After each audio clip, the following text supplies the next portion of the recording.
बहुत समय पहले की बात है। एक घना जंगल था जिसका नाम था कालीवन। उस जंगल के किनारे एक गरीब लकड़हारा रहता था, रघु।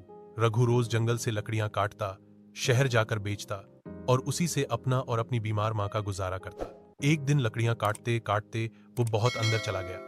जंगल में उसे कुछ लोगों की आवाजें सुनाई दी। वो छुपकर झाड़ियों के पीछे से झांकता है। वहां 40 आदमी खड़े होते हैं, सबके पास तलवारें, बोरियां और चेहरे ढके हुए। उनमें से एक जोर से चिल्लाता है, कुलजा, सिमसिम।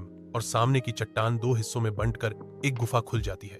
वो सब लोग अंदर जाते हैं और फिर गुफा बंद हो जाती है। जब चोर चले जाते हैं, रघु जाकर वही शब्द बोलता है, कुलजा, सिमसिम। गुफा खुल जाती है और अंदर का नजारा देखकर उसकी आंखें फटी की फटी रह जाती हैं। सोने के सिक्के, हीरे, जवाहरात, पुराने रॉयल शस्त्र और असंख्य खजाने।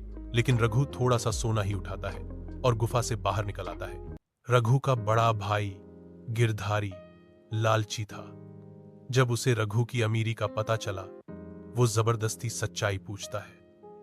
रघु डरते हुए उसे सब बता देता है। गिरधारी अगले दिन जाता है, कुलजा, सिमसिम कहकर गुफा खोलता है और लालच में पूरा खजाना भरता है।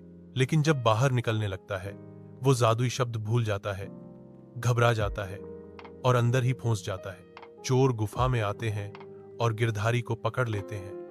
वो पूछताछ करते हैं, किसने तुम्हें ये शब्द बताए? गिरधारी डर के मारे रघु का नाम ले देता है। अब चोरों का अगला निशाना है रघु का घर।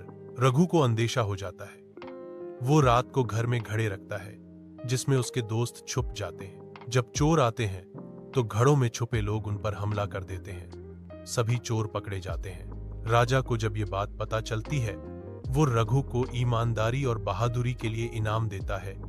गुफा को हमेशा के लिए बंद करवा दिया जाता है। और कहानी हमें ये सिखाती है, लालच का फल हमेशा बुरा होता है और ईमानदारी का इनाम जरूर मिलता है।